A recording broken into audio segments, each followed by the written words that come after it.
రాజకీయాల కోసం కాకుండా అనేది నా అభిప్రాయం. ఓకే, ప్రకాష్ గారు. భరత్ గారు, ప్రకాష్ గారు, ఏంటి కేసీఆర్ యాక్షన్ తీసుకుంటారా? అలా యాక్షన్ తీసుకోవాల్సింది ఏముంది? ఇప్పుడు ఆయన సరి చేసుకోవాలి. తన ఆ దయ్యాలు ఎవరనేది బిడ్డతో మాట్లాడి వాళ్ళని బయటికి పంపాలి. ఒకవేళ వాళ్ళు దయ్యాలు కాదు బిడ్డ అని చెప్పగలగాలి. మా దగ్గర నుంచి లీక్ కాలేదు చెప్పగలగాలి. బట్ ఇక్కడ అందరినీ కలవర పెట్టేది ఏంటంటే ఆమె ఎయిర్పోర్ట్ లో ఆమె వచ్చిన స్వాగతము, అక్కడ ఇచ్చిన నినాదాలు, ప్లే కార్డ్స్ మీద ఉన్న రాతలు, ఇది సీరియస్ అంశం. ఒక పార్టీలో ఉన్నప్పుడు ఆ పార్టీ ఎజెండాతో ముందుకు పోవాలి తప్ప ఆల్టర్నేట్ ఎజెండా పార్టీ అధ్యక్షునికి సంబంధం లేకుండా రావడం అనేది అందరినీ ఆశ్చర్యపరిచేది. దాని మీద డిస్కషన్ జరగాల్సి ఉన్నది. దయాలున్నా ఏదున్నా ఇంటర్నల్ అంశం, ఆమె రాసిన అంశాలు కూడా ఇంటర్నల్ అంశం. దయాకర్ గారికో నాకో కన్సర్న్ ఉన్నది. దయ్యాలు ఇంటర్నల్ అంశం, లేఖలో రాస్తే ఇంటర్నల్ అంశం అయ్యేది. మీడియాలో అంత అన్ని మైకులు దయ్యాలు, కుట్రలు అని ఇది ఒకసారి కాదు కదా. భరత్ గారు, దయ్యాల గురించి అన్న తండ్రికి చెవిలో చెప్పాలి కదా, బయట మీడియాలో చెప్పాలి. ఇప్పుడు లాస్ట్ టైం కుట్రలు అంది, ఇప్పుడు కోవర్టులు దయ్యాలు అని అన్నారు. అంటే తండ్రికి చెప్పాలి, ఇది మీడియాలో చెప్పేది కాదు అంటున్నా నేను. సో అట్లా మాట్లాడి ఉండాల్సింది కాదు. ఆ మీడియాలో ఎందుకు చెప్తారు? ఇప్పుడు అటాక్ ఎవరి మీద? దేవుడు అని చెప్పి దేవుని పక్కన దయ్యం ఉన్నది అంటే దేవుని మీదనే కదా అటాక్. ఓకే, కాబట్టి ఇది సీరియస్ అంశం. ఇది మాత్రం చెవులో చెప్పాల్సి ఉండే. ఆమె లేఖ బహిరంగ రాసినా కూడా ఏం కాదు, మాలాంటి వాళ్ళు సంతోషపడే వాళ్ళు. 25 ఏళ్ల తర్వాతనైనా ఈ పార్టీలో ఒక వ్యక్తి మంచి సూచనలు చేశారని నాలాంటి వాడు సంతోషపడే అంశం. అదేమో బయట చెప్పలేదు, అది అంతర్గతంగా రాసింది. అంతర్గతంగా చెప్పాల్సిన అంశాలను బయట చెప్పింది. రెండోది, ఇంకొక ఎజెండా అనేది బయటికి ప్రొజెక్ట్ అవుతున్నది, ఇష్టం ఉన్నా లేకున్నా. బట్ నేను ఐఎమ్ ద హ్యాపీయెస్ట్ పర్సన్. కవిత గారు కనుక సామాజిక తెలంగాణ లక్ష్యంతో ఓ ఫోరం పెట్టినా, జాగృతి తరఫున టేకప్ చేసినా, I like it very much. వేరే పార్టీ పెట్టినా సంతోషిస్తారా మీరు? తప్పేమున్నదండి? డిఎంకే అన్నా డిఎంకే లేవా తమిళనాడులో? తప్పేమున్నది? కాంగ్రెస్ కు బీజేపీకి బాధ గాని మాలాంటి వాళ్ళకి ఏం బాధ? అయితే ఇటు లేకపోతే అటు ఉద్యమకారులే కదా, ఆమె కూడా ఉద్యమకారునే కదా. పార్టీ పెడితే తప్పేమున్నది? మీరు పార్టీ పెట్టాలని ప్రోత్సహిస్తారు అయితే? నేను ఎప్పుడూ హరీష్ గారే పార్టీ పెడితే బాగుండేదని అనుకున్నాను ఆయన మినిస్టర్ గా పక్కకు పెట్టినప్పుడు.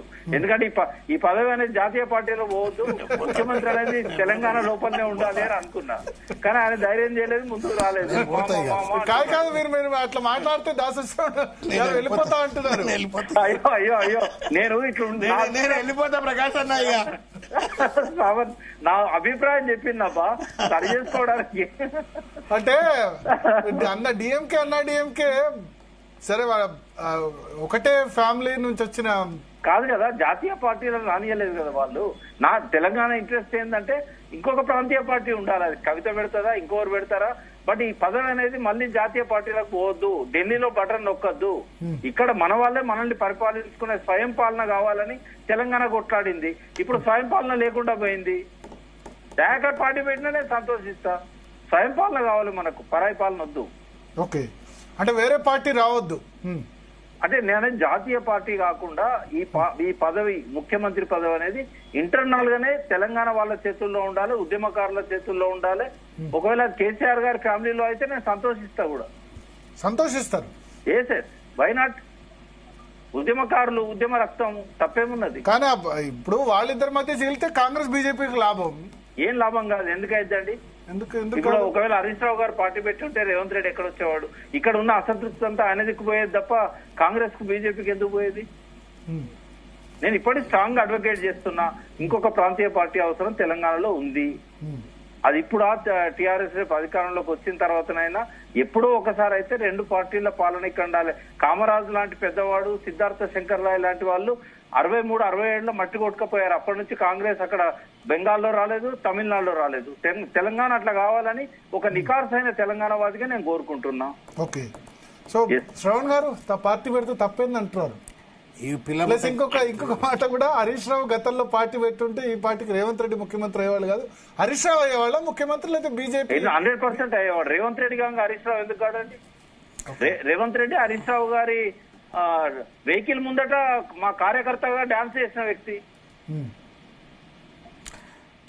సరే, ఇవన్నీ ఎట్లుంటాయంటే తెలుగులో సామెత ఉంటుంది, పిల్ల పుట్టక ముందే కుల్ల పుట్టిండ్రని, లేకపోతే ఆల్లేదు కుడితేనే పిల్ల బయటకు వస్తుంది. అట్లా అంటే ఇవన్నీ స్పెక్యులేషన్స్. ఇవి ఇంకో స్పెక్యులేషన్ కూడా ఉందో, 10 మంది ఎమ్మెల్యేలకు సీట్లు మార్చుంటే కేసీఆర్ గారే మళ్ళీ ముఖ్యమంత్రి అయి ఉండేవాళ్ళు అని చెప్పని అంటారు. కాబట్టి ఈ రకరకాల కర్ణుడి చావుకు 100 కారణాలు అన్నట్టుగా మన జరిగినటువంటి ఎన్నికల్లో రకరకాల కారణాలు ఉన్నాయి. అదేది కాబట్టి అవి పార్టీకి తెలుసు, పార్టీ ఎట్లా పునఃసమీక్షించుకుంటుంది. ఇది నేను వ్యక్తిగతంగా as a soldier of the frame లో ఉన్నారు శ్రావణ్, మీరు ఫ్రేమ్ లో ఉన్నారు, నేను ఫ్రేమ్ బయట ఉన్నా, నాకు కొద్దిగా వాక్ స్వాతంత్రం ఉంది, మీరు కొంచెం ఇబ్బందిలో ఉంటారు. అట్లేం లేదన్న, నేనంటే వ్యక్తిగతంగా కావచ్చు, పార్టీ కార్యకర్తగా కూడా ఏంటంటే నేను ఇది ఫండమెంటల్ ప్రిన్సిపల్. ఇది మన చర్యలు ఎవరిదైనా సరే, మన చర్యలు పార్టీకి బలం కలిగియాలి తప్ప బలహీనత కాకూడదు. ఎవరిదైనా సరే దిస్ ఇస్ అ ప్రిన్సిపల్. అది నా వ్యక్తిగతమైన, నేను ప్రజారాజ్యంలో చేసినా, కాంగ్రెస్ లో చేసినా, టీఆర్ఎస్ లో చేసినా, ఇవాళ బీఆర్ఎస్ లో చేసినా, దట్స్ మై ప్రిన్సిపల్. మనం అది ఎవరిదైనా, కేసీఆర్ గారు చుట్టూ ఎవరైనా దయ్యాలుంటే వాళ్ళదైనా, లేకపోతే ఈ లీకులు ఎవరైనా చేసినా, ఇవన్నీ కూడా ఈ పార్టీకి నష్టం. పార్టీకి నష్టం అంటే కేసీఆర్ గారికి మనోవేదన. కేసీఆర్ గారికి మనోవేదన అంటే అది మన చెట్టు కొమ్మ మీద మనమే కాళ్ళు నడుచుకున్నట్టు. ఈ లోపల మాట్లాడుకోవాల్సిన అంశాలు, లోపల మాట్లాడుకోవాల్సిన అంశాలు. చాలా సందర్భాల్లో ప్రకాష్ అన్న ఇప్పుడు ఈ లేఖలో ఉన్న అంశాల కంటే కూడా 100 రెట్ల క్రిటికల్ తీరుగా మాట్లాడేది. అన్న ఎంత ధైర్యంగా మాట్లాడుతున్నాడు అంటే ఆయన ఇండిపెండెంట్. కేసీఆర్ గారి ముందే కేసీ బయట కూడా మాట్లాడండి. మీరు ఈ మధ్య ఆయన ఇంటర్వ్యూలు చూడండి.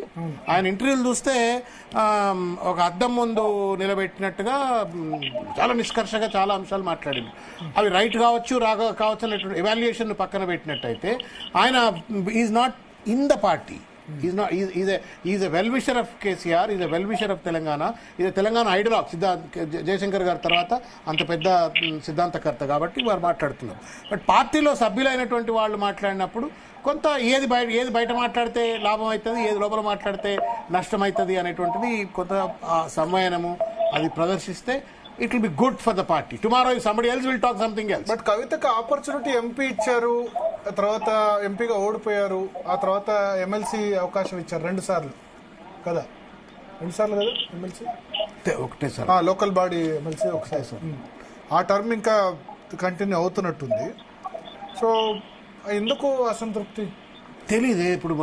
This is news to me because power ఇప్పుడు పార్టీ అంటే వాళ్ళే ఎంపీగా ఓడిపోయింది కారకులైన అవి నాకంటే ఎక్కువ అన్న ప్రకాష్ అన్న చెప్పాలా. బట్ పాయింట్ ఏంటంటే ఏది ఏమైనా అది internal, party belongs to them, వారిదే పార్టీ, వారు ఇంటర్నల్ గా పార్టీ. ప్రకాష్ గారు ఇక్కడ ఇప్పుడు నిజామాబాద్ ఎంపీగా ఓడిపోయినప్పుడు